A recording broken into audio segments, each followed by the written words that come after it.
How to build a team for your business. Probably one of the most critical things that you ever do when you start a company is build a team around you, because you cannot do it all.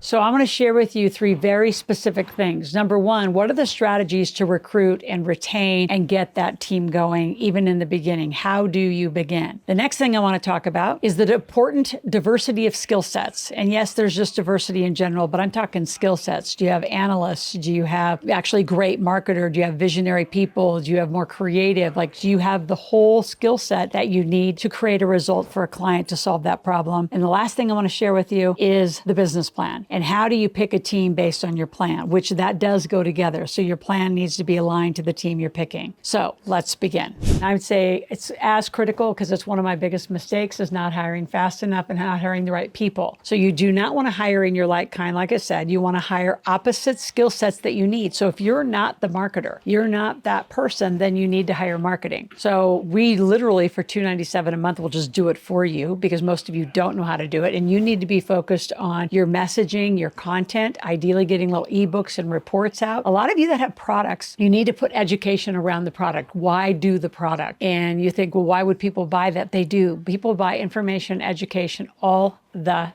time. So how do you break it down? How do you do it distinctively different? I call them distinctions. So I have huge distinctions in my work. I'm the how-to girl. I'm going to go down to your bank account, your credit cards, every little nitty-gritty thing you spend your money on. And we're going to talk about who should be buying it. Should it be a company or you? Which company should be doing it? We're going to get down to the grassroots of your financial foundation, then build you up from there. So on your team, you're going to need, back to the business plan, you're going to need marketing experts. You're going to need sales, which, by the way, if you can't sell your own product and service, how do you expect anyone else to do it? You have to create the narrative of that, the benefit of that product or service. You're going to have a bookkeeper or understand cash flow for sure. And these beautiful cash flow forms, all my folks in the big table can use, which are the ones I get every day. They're dashboard ready. You're going to have the operations. So for some of you, you're really good at the thing. You're good at the engineering. You're good at the teaching. You're good at the whatever the thing is, at the cooking, catering, but you're not really the marketing and sales person. Guess what the first thing you're going to give up is? Fulfilling. And a lot of you say, I don't want to. I'm the best at the blah, blah, blah. I know. But your job, if you're going to run and build the business and own the company, is to drive revenue. So that means you're driving marketing, you're driving sales, and you're leading your team. Those are what my jobs are here. It will become your job. And you'll give up fulfillment and you'll say, but nobody can do it better than me. It's good enough. It's 80%. And there's a whole book written about 80% is good enough to get the same result, as long as you really do some good training. How do you recruit and retrain and continue the retention of an employee? It's constant relationships. I love Tom Ziegler. He calls it being a coach leader. So not being the dominant, we tell them what to do. It's what do they want? What are their dreams? What are their aspirations? What do they want? And how can their company or their role with you help support your company? So they get what they want, you get what you want, and it all works. So building a team is imperative. And the sooner you start building, the better. Now, I want to speak to you single parents, or you people who think you could just work at home and not get a lot of team. Some of the first things, it was one of the first things I did, is I actually hired home care. So as a single mom, 1999, I knew I'd be a single mom. I started getting home care right away during my pregnancy. So I was used to it, and having somebody in my house supporting me. And then when my son was born, then she was there to continue on. So a lot of you've got to get home help. You don't need to go grocery store shopping. You don't need to go shopping at all, quite frankly. You have a personal shopper do it for you. You don't need to clean your house. You don't need to know where your vacuum is. You don't need to go buy cleaning supplies. Someone else can do all those tasks. So you are essentially buying back your time. Your time is the most valuable thing that you could ever bill out. And I'm a huge fan of trading some time. And a lot of you say, well, that's the worst advice. If it's the only thing you do, it is. It is the easiest thing for you to do, for any of you to make $25,000, $50,000 on a weekend by selling a retreat for the weekend or a group activity for the weekend. You all can do it. You're just not trained. So when you're employee trained your whole life, it doesn't occur to you to say, I'm going to be an entrepreneur, learn to market, sell, understand cash flow, and drive a business. You can all build a business. How long it takes? I could start a business in an hour. I could be in revenue in 2 or 3 hours. Is it the whole funnel? Is it everything I want? No, but it's tested enough ideas that I know it's going to work. Then you can put a lot of your energy and resources around it. A lot of you do it the other way around. You spend time in a corner building something and you don't ask the market, what did it want? And you're going to know, for those of you who go up,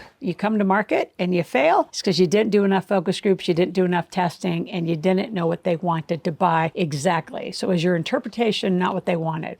The absolute critical is the importance of financial and business literacy as an entrepreneur. So there are 3 skill sets not taught in any traditional business program, including MBAs, which I call massive bad attitudes, because I want you to have a massive bank account. You have got to know entrepreneurial marketing, sales, and cash flow. And those 3 are not taught. They are taught from a perspective of, if you have a job, how could you be the marketer? And even then, it's not even the most digital, up-to-date stuff that's being taught in schools right now. Sales isn't even being taught. I don't even know that you would take a college university class on how to sell. I learned how to sell by coming to people like me who were gurus in the sales industry. I learned from probably 4 or 5 extraordinary top sales trainers in the world. By the time I kind of got done figuring out how to sell and really refining it to the point where I could close, and I have some of the top closing ratios in the world for women, I hired a lot of people. I probably spent $1 million learning how to sell my educational products and services. How do you sell books? How do you sell packages? How do you launch? How do you do any of this? So financial literacy and business literacy, again, marketing, sales, and cash flow. So if you're sitting over there and saying, like Michael Gerber said in the E-Myth, you're the best pie maker, but you're not a good entrepreneur, guess who better be the first person on your team? Is somebody that's opposite of you. I say the worst thing you could do when you're building a team is hire people that are just like you. So if you hire in your like kind, they all want to be the owner. You don't want to hire an owner. Like, I can guarantee you, no one wants my job, my relationships, my role inside this company. They're specialists. They have their own companies. Their companies work for my company. And together we're growing their financial literacy, their business literacy. So they're growing their companies, which then in turn grows mine. So a lot of you misstep on the management teams and the teams alone. So we'll come to that next. Before we do that, I want you here 5 days a week. I want you to subscribe to my channel, click that notification button. And when that notification comes on your phone, you're actually going to go watch the video every day. I'm asking for 8 to 12 minutes of your life, you and your family. So whether you do it at breakfast, you do it at the dinner table, or you do it on a weekend, you need to start including financial and business literacy, which runs the world, in your conversations at home. It is up to you, parents, to bring this conversation to your household. Say, did you watch Loral's channel today? Did you watch the Millionaire Maker's channel? However you want to refer to it. What did you learn? What are you going to do different? What's your understanding of it? So just through that narrative, yeah, you're just going to be learning together, but at least it's a family initiative. So you're doing this on behalf of creating financial and legacy families later.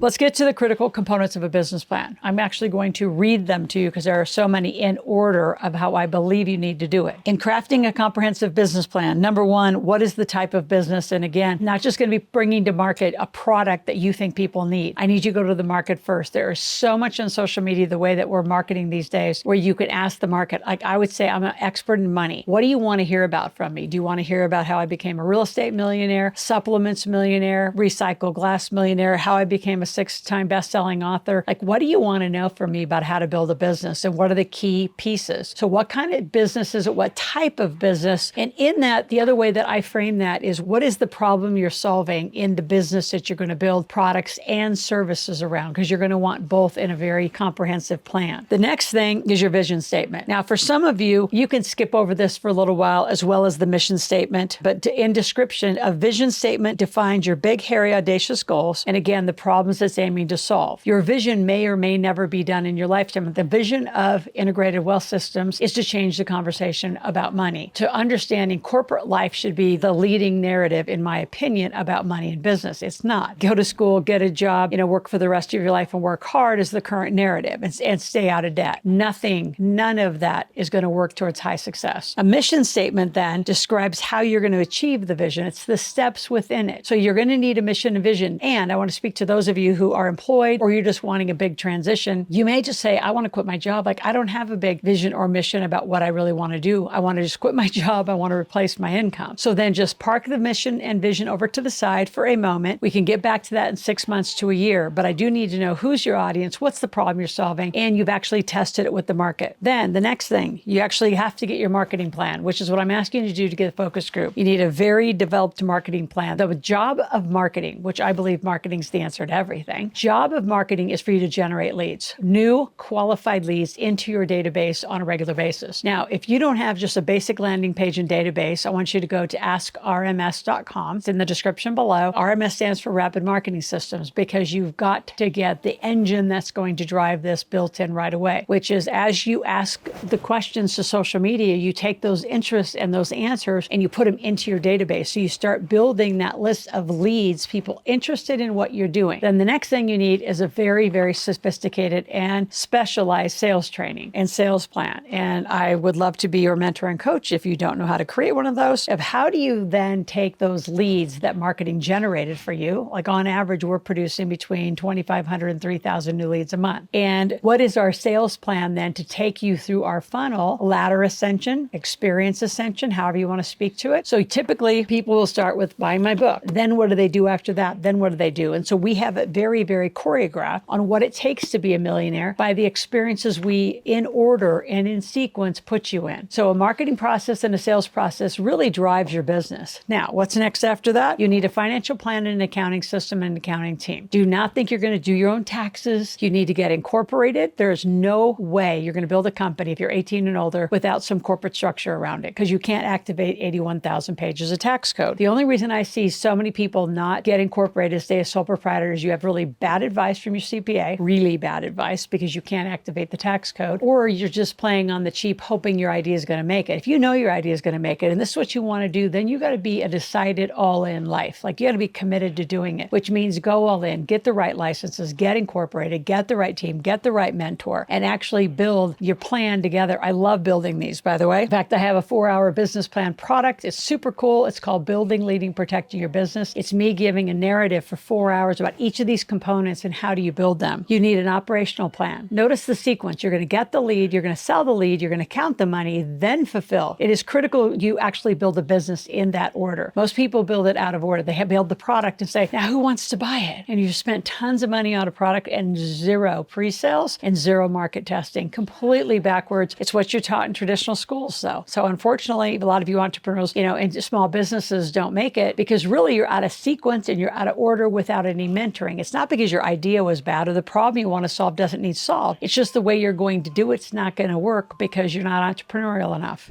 So once you have that operational plan, it's supplemented by the strategies and tactics, which are your product and service funnel. And the way, again, I describe it is, if I'm going to make you a millionaire, what are the steps you need to go to? What's the education, the consumption of learning, the master classes? Where do you need to be in my system to help you become that millionaire? Then the next part of a comprehensive plan is the management team. And again, a team is not last because I'm putting it there, but you do have to have a management team. If you're going to raise capital or you're going to really go to a big market, the resumes and the bios of those people is critical to you. And then do due diligence. Due diligence into the industry. How big is the market? How much money is being spent on, say, supplements? How much money is being spent on financial education in my situation? How much do people spend to learn to be a millionaire? How much do they spend on their tuition? So for you, it's how much do people spend on nails, hair, food, like whatever your product or service is, how much does the market spend? And where did they spend and why do they spend? And then staying really current on the marketing trends of most of the world is marketing out here on social media. But if you're not pulling your followers into a database, you're not monetizing. So I know that's a lot, but having a plan and that clarity of what are you doing, what's the problem you're solving, how do people reach the solution, how do they reach the results? See, your confidence as a business owner is going to come with evidence. Evidence meaning I've created thousands of millionaires, so I have a lot of evidence, right? It also comes from buying and flipping companies, right? Some work, some didn't work. More work than not. Thank God the math equation works. For a lot of you haven't even started because you don't know where, because you're not entrepreneurial trained.